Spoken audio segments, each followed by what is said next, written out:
I'm Kayla Risa, and my book report is on Perks of Being a Wallflower. It's way up there, super small. Yeah.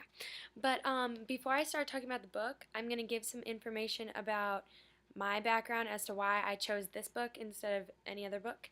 And it's because I watched the movie probably a year ago, I don't know, whenever it came out, and I hate reading, so I was like, there's no way I'm going to read the book. I didn't even know it was a book at first. And I talked to Miles Brunk about it, and he has a lot to say about anything and everything because he has such a vast mind. And he said, well, Caitlin, you need to read the book because it's way better than the movie. And I was like, but I hate reading, so I'm not going to. And whenever she said we could read novels, I was like, I have no idea what book I'm going to read. And Miles was like, you should read Perks of Being a Wallflower. I was like, fine, because I have to read something, so I might as well read it. And I'm so glad I did. In this book, Charlie starts off every chapter with Dear Friend, and he has the date, and then he starts writing. It's almost like it is a letter or a note to someone that he's writing to, but we don't know who he's writing to. It's supposed to make us feel like he's writing to us, and he's telling us his personal struggle and his life.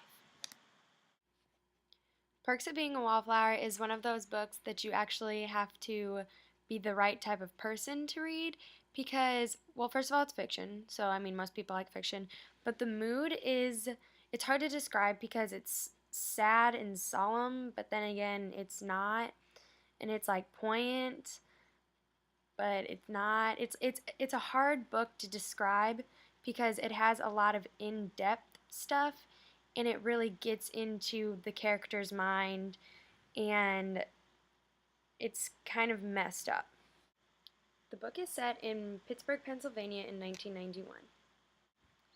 The main characters of this book are very dynamic characters. They have very different personalities and very different ways of expressing themselves than most of us would be familiar with. Sam and Patrick, they are the most outgoing individuals in the book, and they act the way that they want to act, and they don't really care how other people look at them, what other people think of them. And then there's Charlie, and he is a freshman, and he becomes their best friend. And he is very reserved and has his own way of thinking, but it is because he looks around and sees everyone else's pain and takes the pain that everyone else has and he feels it. That is the main conflict of the book. Charlie feels so much and it makes him so sad because everyone he cares about, he can see their pain, he feels their pain, he analyzes everything way too much and he feels so deeply and he can't help it and he can't let any of it go. And all of his past problems just keep building on him. Other complications in the book would be Charlie's love for Sam and how he can't get over it, but he was told that he should not try to go after her, and his aunt died when he was younger and he feels like it's his fault, and his best friend killed himself before they got into high school, and he's entering high school with no friends, socially awkward. His past has been rough, but we don't really know exactly every detail of what has happened to Charlie and what has made him the way that he is until the end of the book. There are two main high points of the book, and the highest one, where we see everything unfolding, is on page 204, and there are 213 pages in the book.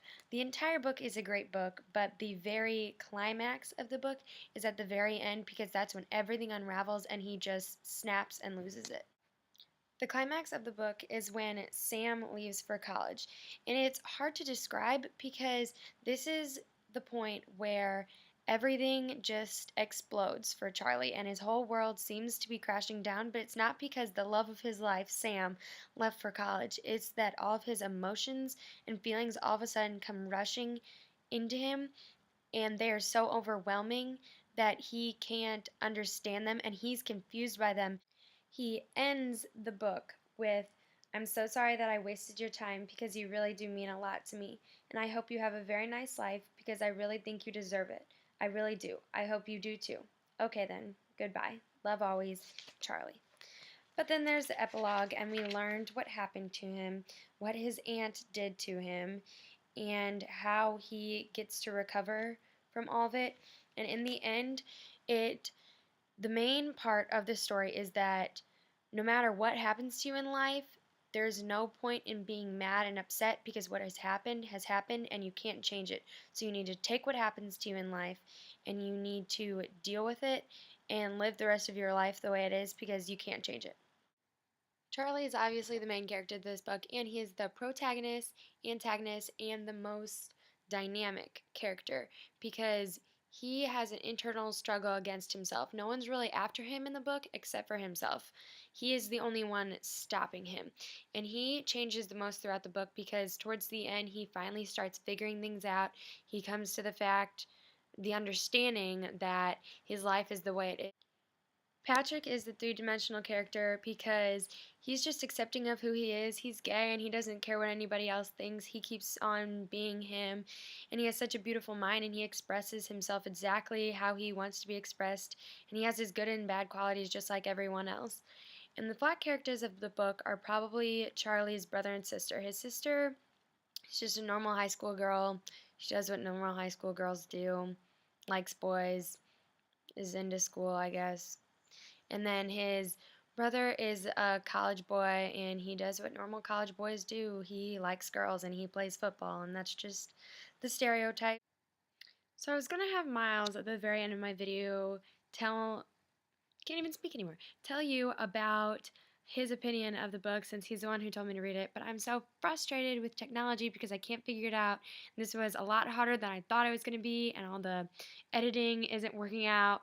So I'm just going to be done. So that was my report on Perks of Being a Wallflower. It's a great book. You guys all should read it, and you should also watch the movie. It's really good.